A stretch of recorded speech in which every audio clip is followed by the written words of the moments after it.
If you are getting older, you know some people that are getting older, then long-term care needs are a huge concern, and it's really important that you have a plan what you are going to do if something like that, God forbid, happen. It's important to know ahead of time, where am I going to pull money from? What are my options? And there's a couple different things that you need to most likely be looking at to be prepared in advance.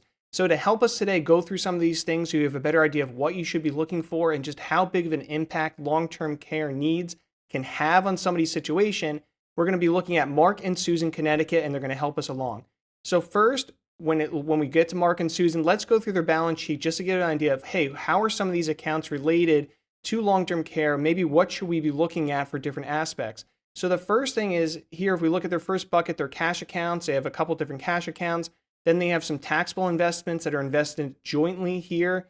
This is generally the first bucket you go to, whether it be retirement income or other needs, this first bucket. Then we go into the retirement assets. So you see each of them has an IRA. They each have a Roth IRA. And then finally, they each have their own annuity. So when it comes to annuities, you want to make sure that you know how annuities work, that you specifically have. There are a lot of different versions of annuities, a lot of different riders and benefits that can be added on.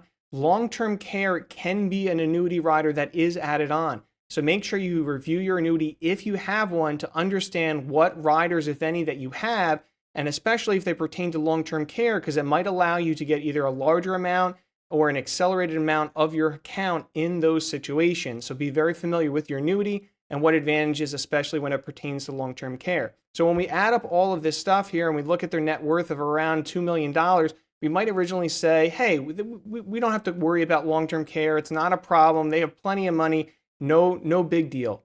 Whenever, however, you have a husband and a wife situation, you really need to know, what am I going to do in this scenario? Because depending on where you live and the level of care that's needed, long-term care needs can exceed $10,000 to $15,000 a month, depending on what area of the country you're in and, again, what level of care you may need. If Mark has to go into a long-term care facility and he's pulling $15,000 a month and those assets quickly start getting depleted, we want to make sure that Susan, in this case, is still taken care of. So a lot of the focus sometimes is around maybe hiding assets, so to speak, trying to see where we can put different assets, whether it be in trusts or certain people's names. So Medicaid kicks in. Medicaid is if you do not have enough money on your own, and there is limited flexibility most times in what types of facilities you can use. So at least in a lot of people's opinions, including my own, it is better to have full control over your long-term care needs and full access to what you need to make sure that you have the level of care that you are needing. We want to make sure in the ending days of your life or when you're later in life that you have all the resources you need to live and be taken care of in the way that you deserve. So when we're looking at all this, we just established, hey, they do have some assets, but they also do have a dependency on each other and each other's assets for their retirement.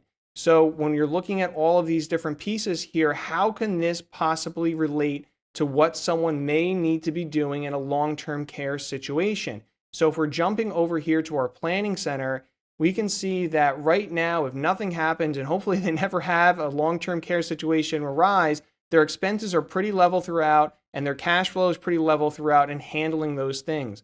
They also have a good amount of secure income relative to what their expenses are. So it looks like roughly 50%, maybe a little bit less than that, but that's pretty, that looks pretty good as well. Where you have an issue though is when you have these long-term care situations. So let's say you have a 3-year stay in a long-term care facility and it's on the higher end of what I just discussed. You can see that the expense part of it can jump up significantly. And depending on how much you have in the way of assets to cover this, you need to make sure that you have enough in that kind of a scenario. So there's a couple different ways that we can handle long-term care as far as making sure we have enough funding to hopefully be able to take care of the long-term care needs that we may have in the way that we choose, in the facilities we want to use. So the most straightforward one is a long-term care insurance policy. So with a long-term care insurance policy, just like your homeowner's insurance, your auto insurance, when a qualifying event happens, in long-term care world, that tends to be 2 of 6 activities of daily living. So feeding yourself, bathing, things of that nature, that triggers the policy being activated, and now you can collect on those benefits. So if someone does have a good long-term care policy, you can see even though their expenses go up, Now you see all their income is able to go up significantly as well with that policy, depending on what they have.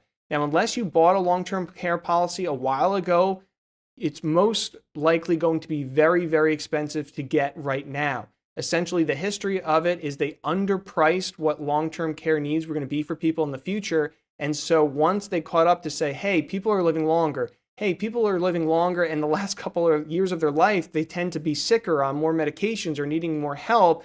They saw that those expenses were much, much higher than what they were anticipating. And so therefore, the cost of insurance went way up. So not to say you can't get long-term care insurance, it's still available, you can, but a lot of the carriers pulled out, and the carriers that are left are certainly much, much more expensive than they used to be.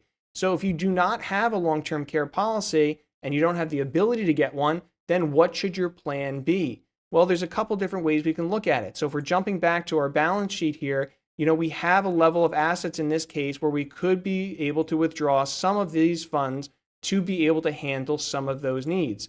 The other place that a lot of people look to is in a primary residence. So here in this case, you see their house is worth $625, home equity loan is $100,000. So most people that are later in life, they tend to have more equity built up in their home. So that can be another place. So we've discussed long-term care insurance policy, kind of the traditional way of doing it.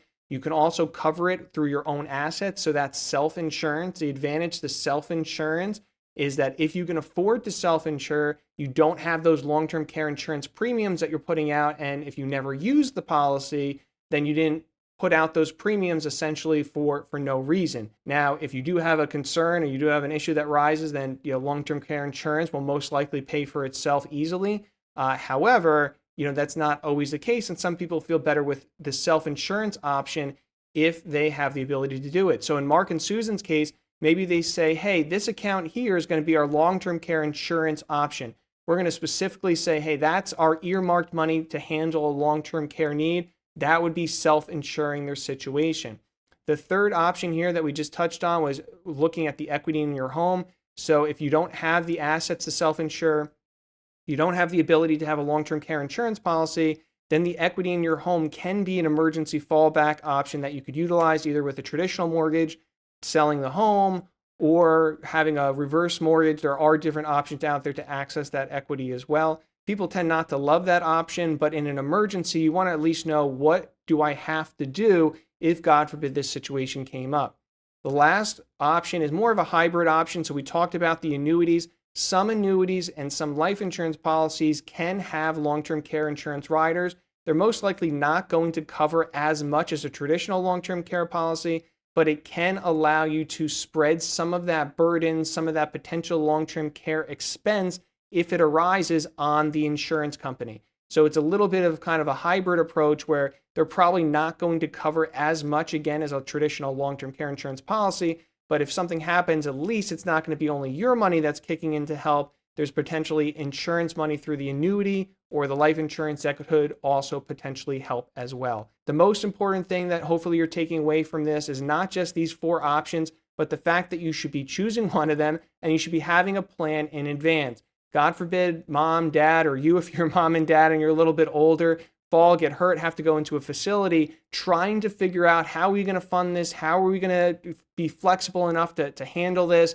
That is not the best time to be trying to figure all this out. Figuring out what you have to do in an emergency situation in advance is always the best course of action. So just like when you have a plan, let's say with your kids to get out of the house if there's a fire, you practice that in advance. Same thing here. You want to plan in advance so you don't have to be coming up with a plan when you're in the middle of a situation that's very stressful and problematic. Now, finally, before we close off here, if you are single or widowed, this is less of a concern from a long-term care perspective because now you don't have another person that might be dependent on these other assets to be able to stay, to be invested and stay available for them and their livelihood.